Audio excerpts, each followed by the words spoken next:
Welcome, I am Emir, and let's look back in hindsight. This video is part of a long series.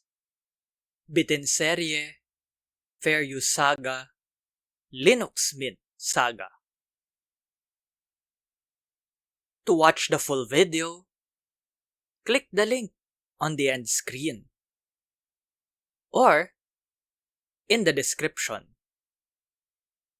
Thank you.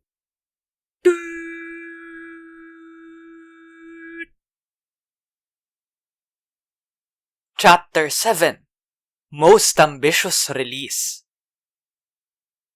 Then came Mint's most ambitious release, as Clem described, Mint 15.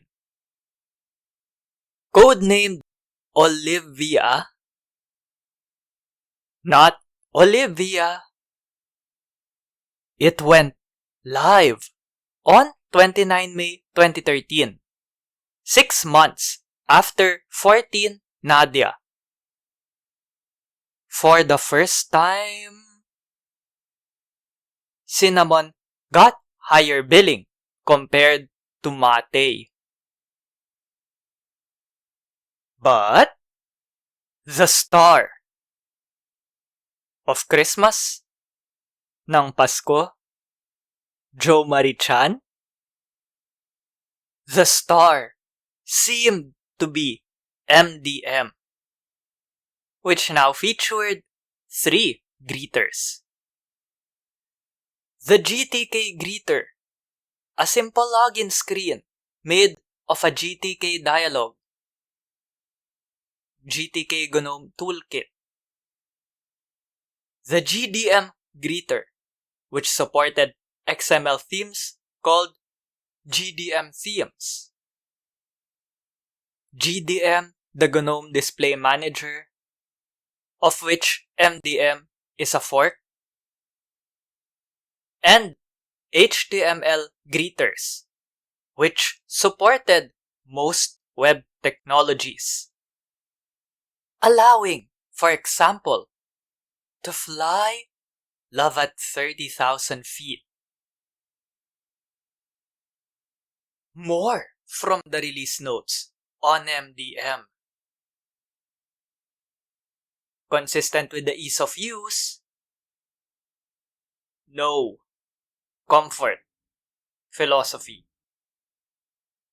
2 new Mint tools shipped with Olivia. Olivia. I keep forgetting about that. Replacing Ubuntu software properties were 2 Mint tools. Mint sources, software sources, would make it easier to add and choose repositories. Repositories where to get updates and programs. No need to type sudo apt-get on the terminal. Software sources would also allow switching mirrors. Speed test results would be shown to help the user decide. Remember, this was a feature on the Update Manager, formerly Mint Update, beginning in 8 Helena. Other sections of software sources would manage PPAs, additional third-party repositories, authentication keys, and maintenance. So, don't believe any rando on the internet who says you have to use the terminal all the time to get anything installed on Linux. Fake news. Coming soon, maybe. Mint drivers, the driver manager, would allow choosing what driver version to install. Because newer does not always mean better. Just like how upgrading is never safe. Cinnamon's Nemo got a redesign.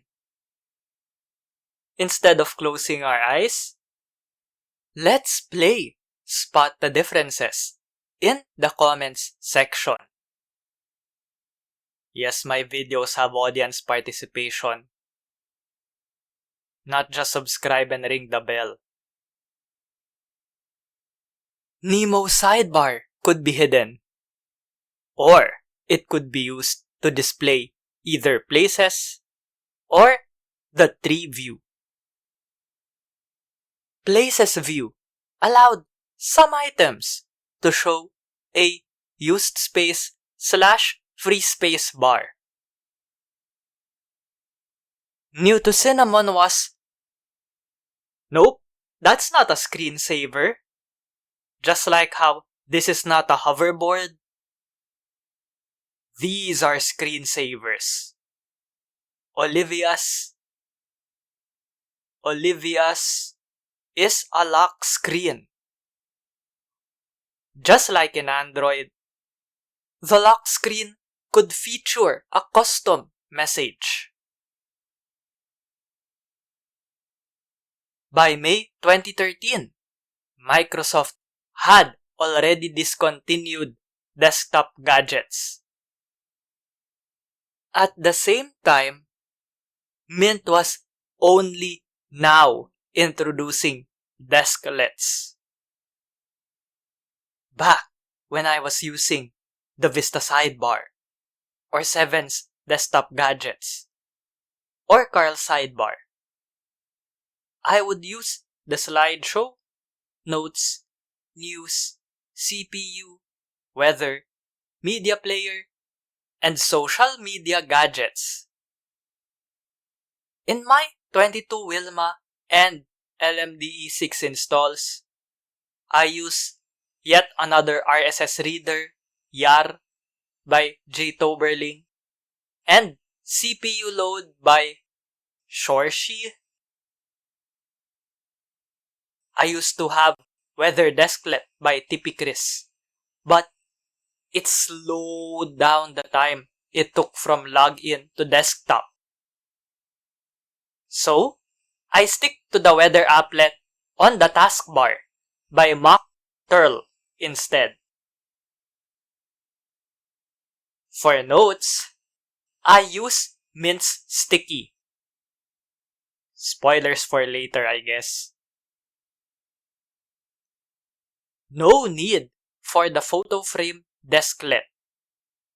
I just rely on my wallpaper background. And error 404, media player desklet not found. The closest is not even a desklet. It's the radio applet by DRigloof for it. I'm pretty sure that means something. My panel taskbar is brimming full of applets. Add to the ones that I just mentioned, Cinnamon Timer by Jake1164, Q Redshift by Kintao, and battery applet with monitoring and shutdown, BAMS by PD Curtis. I guess what I'm trying to say is, there are not enough good desklets. I think that's because desklets came too late. Spices, including applets and desklets, could be installed directly without going to the Cinnamon website. However, even now, these spices have separate managers. Why not a spices manager like the software manager, which received minor updates in Olivia? The welcome screen looked shinier, more welcoming than the previous solid color gray. Cinnamon system settings now covered all settings. The GNOME Control Center no longer had a purpose. Just like Emir's BTIN, just look at them flat lines. On screen is a roundup of other Cinnamon changes. Mate would get under the hood and visual improvements. Plus, Mint Menu and Mint Desktop.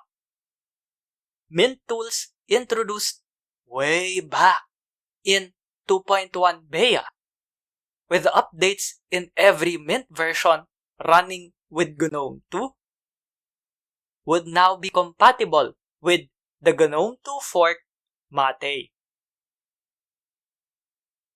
Mint menu could be opened just by pressing the Super Windows key. No more Control Super. From this point, we won't be going into a Mate deep dive. The post-GNOME 2 improvements to Mate could be the topic of a separate video. How GNOME 2 refuses to die. Subscribe, ring the bell, and comment on the YT page of this video if you want that. Lastly, here are other changes, including artwork. Olivia featured the Ubuntu 13.04 Raring Ringtail package base, and in turn got the KDE and XFCE 32 and 64-bit treatment. The Cinnamon and Mate editions continued to have their no codecs 32 and 64-bit versions. The announcement reported that OEM images would be available a week after 29 May 2013. But as you can see from the edition's December 2013 snapshot from the Wayback Machine,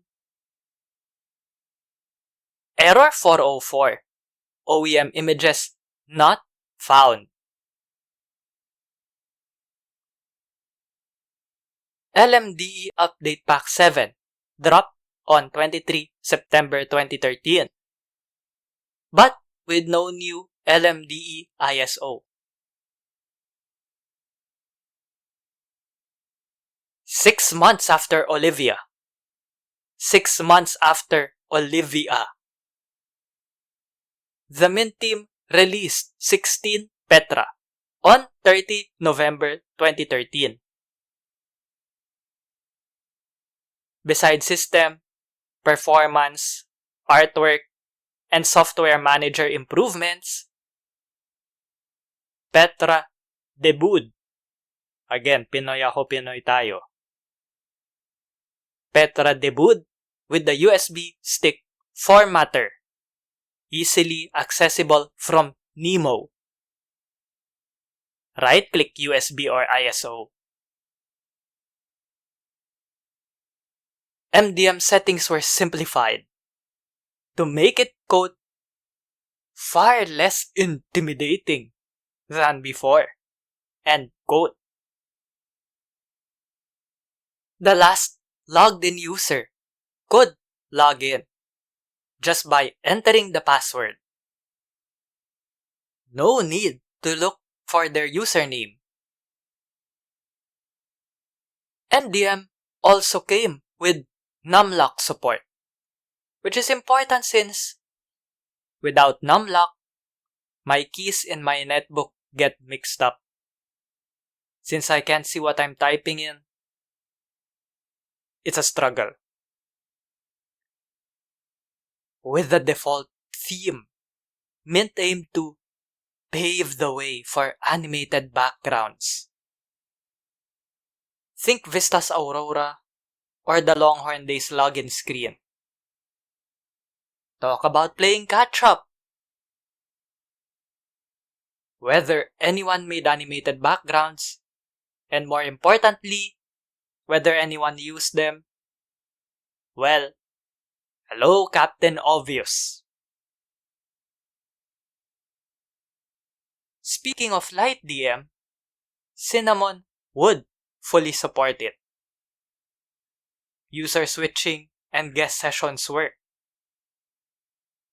Mint may not have adopted Ubuntu's Unity, but the Unity greeter login screen was properly integrated with Petra.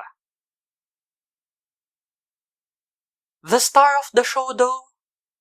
The C word, of course. No, not that C word.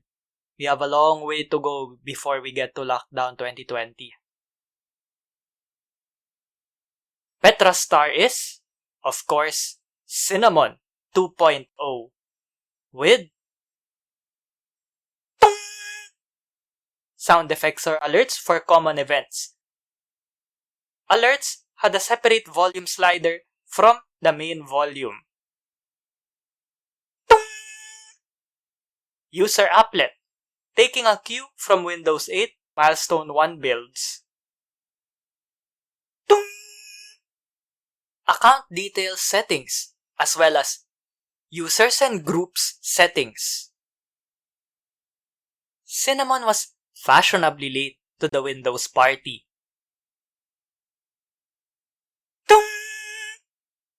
Improvements to edge tiling.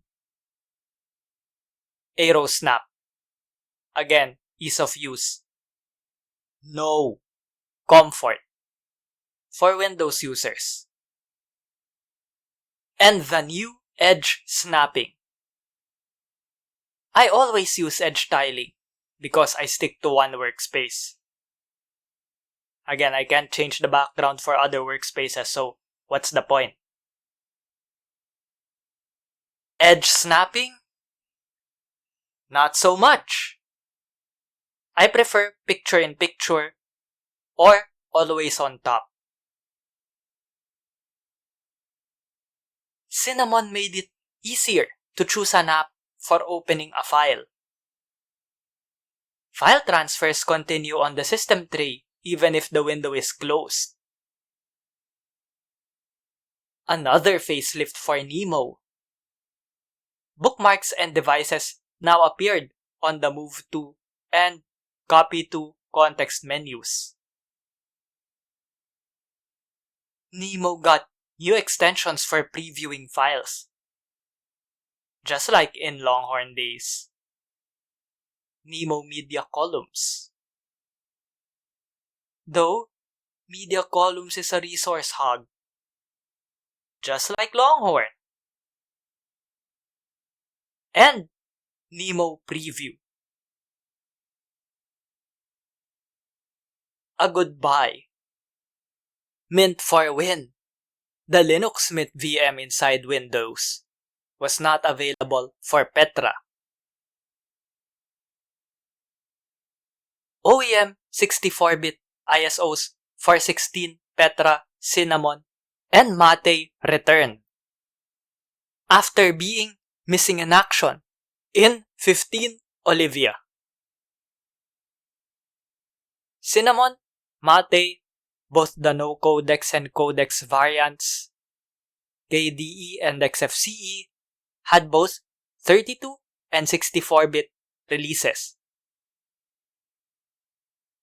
Petra had an Ubuntu 13.10 Saucy Salamander package base.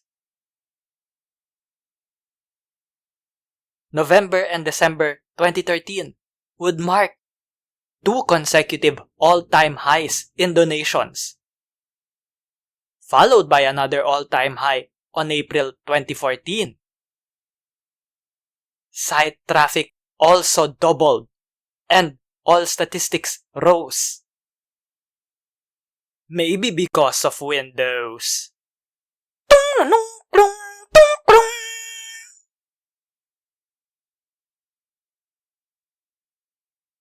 LMDE Update Pack 8 came out on 4 February 2014, bringing Petra's Cinnamon 2.0 and Mate 1.6 to LMDE.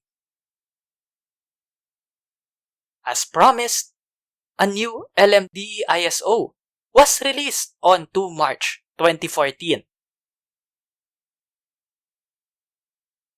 Let's revisit the Mint team from the time of Petra's release.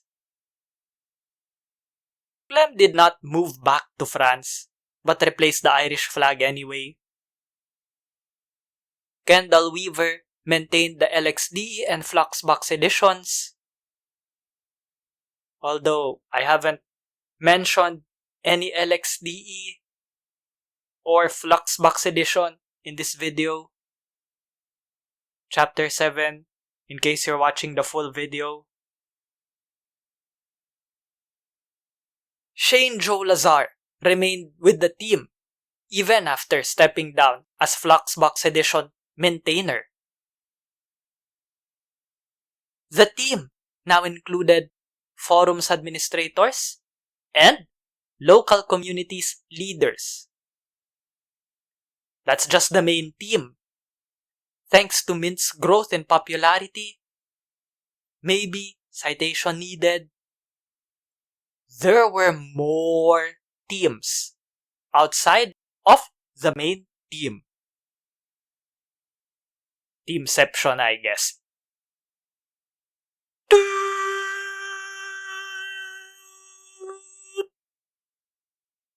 Let me know what you thought of this video. Comment below. Please like and share this video on social media. Subscribe and ring the bell. Watch all Emir's BTIN. Baliktanaw / in hindsight. Support the show on Patreon, on PayPal, or through crypto. Thank you to my sibling G-G Arts for my avatar.